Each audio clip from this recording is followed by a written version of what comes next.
Hello, AP students. This is Mrs. Politsky, and I have your notes for Chapter 10, Part 2, Neo-Freudians. So follow along and we'll get this done. We're going to talk a little bit about who the Neo-Freudians are. And previously we had talked about Sigmund Freud. The Neo-Freudians are literally the new Freudians. These are people who were kind of followers to a certain degree of Sigmund Freud, but they broke away from Freud because of some issues with the psychodynamic theory, especially when we talk about the focus on motivation as a source of personal energy. So we're going to talk about Carl Jung and Karen Horney and Alfred Adler primarily.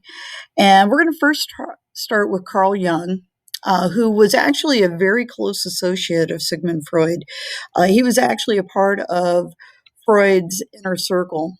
And these were a group of colleagues who kind of helped Freud develop some of his psychoanalytic theory. But they had a couple of issues where they did not agree, and it had to do with the following. Freud had an overemphasis on sexuality at the expense of other unconscious needs and desires. And as a result of that, Freud and Jung, who had been once very close, actually got to a point where they didn't talk with one another.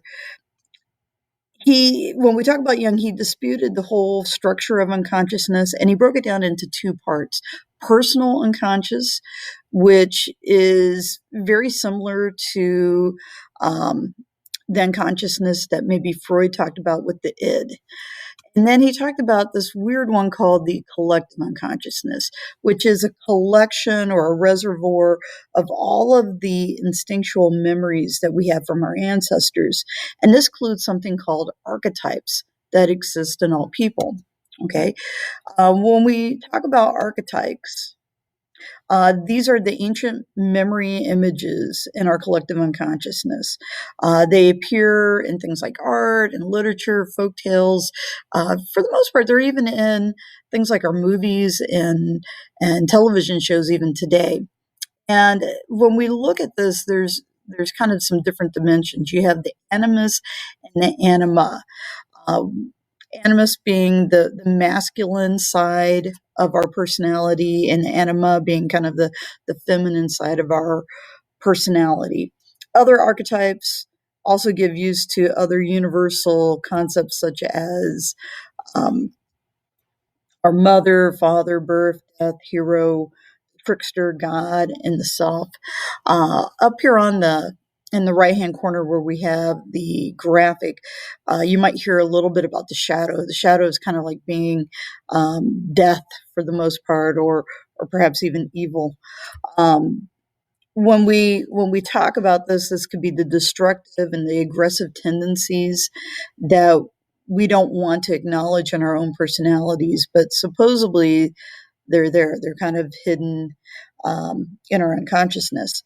I also believe the causes for mental disorders included not only repressed traumas and conflicts in our personal unconsciousness, but also the failure to acknowledge the archetypes that we find unacceptable in our collective unconsciousness.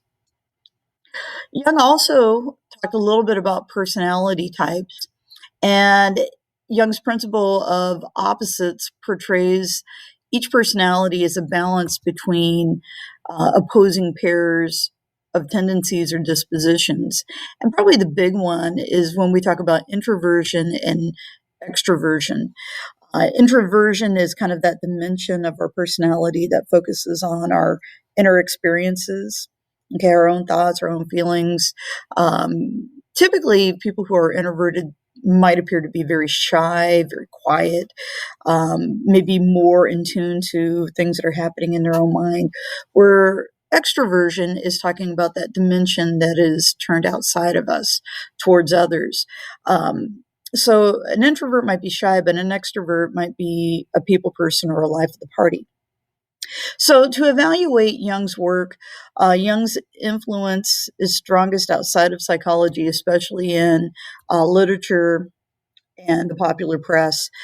If you would ever probably get in depth into a literature class, you probably would spend a lot of time talking about archetypes when you talk about modern literature.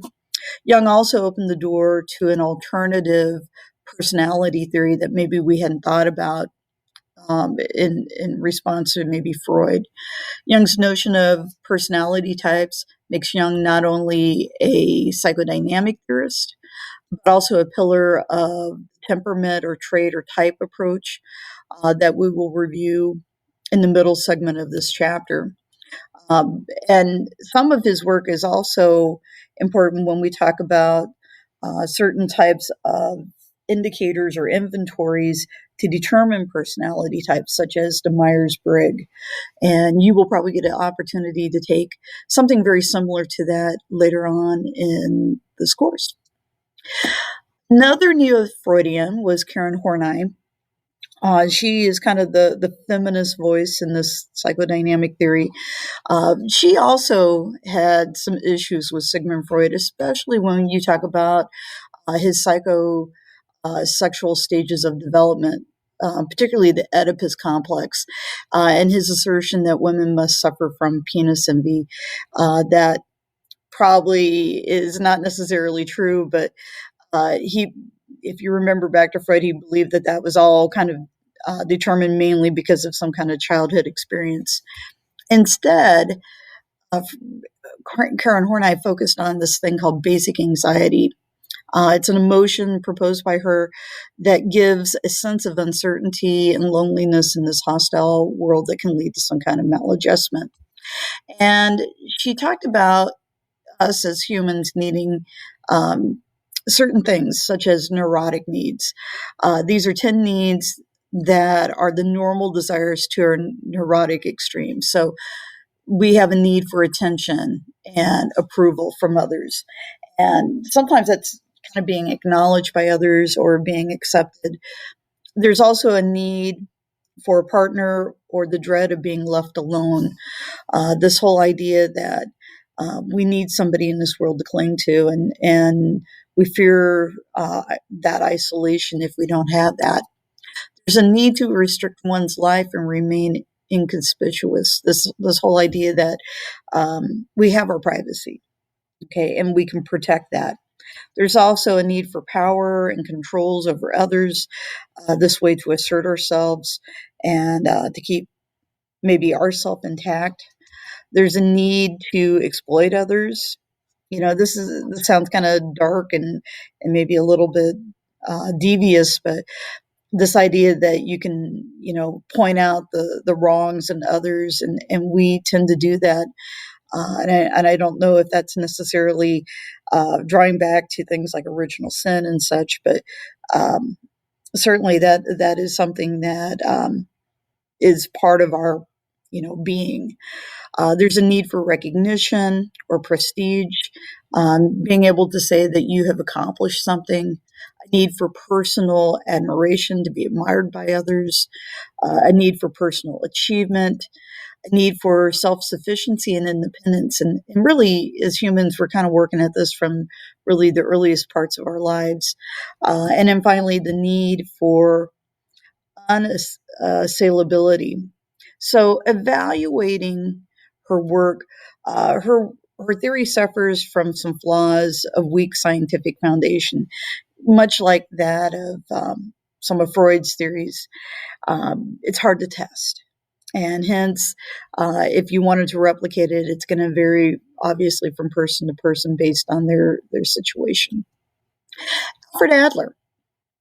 He's also a neo-Freudian, and he also split from the psychoanalytic theory at some point in time to kind of develop his own.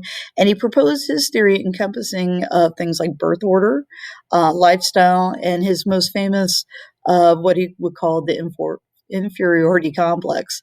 And the inferiority complex, kind of tied with birth order, is this feeling of inferiority that is largely unconscious, and it's rooted in childhood. And if you look back at his theories on birth order, typically children who are the younger in the families or the youngest of the family might suffer from this idea of an inferiority complex, because you're always going to be the younger one, the little one, that maybe the incompetent one, opposed to the older ones in your family tree. According to Adler, the cause of this complex can be as simple as being told that you are maybe dumb or that you're not good at something, to the extent that you actually do come to believe that. And then, make up for that, we will do this thing called compensation. Like, so I might be the youngest of the family. I might find other ways to make myself, maybe the best at something. And so there's a tendency for younger ones in the family to be kind of the comedians or the class clown. So I might compensate for being the youngest and maybe the smallest by being the biggest prankster or jokester in my class. So other Neo-Freudian theorists, the post-Freudian era made several significant changes in the course of psychoanalysis. They put greater emphasis on the ego functions, including the ego defenses and the development of self and consciousness or conscious thought as major components of personality. And they also viewed social variables such as your culture, your family, your peers as having an important role in shaping your personality.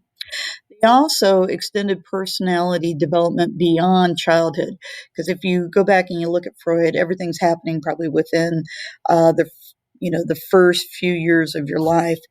And rather than worrying about that, we're going to start looking at the whole lifespan, because we do have that capacity to change over the course of our life due to experiences and environments that we're in.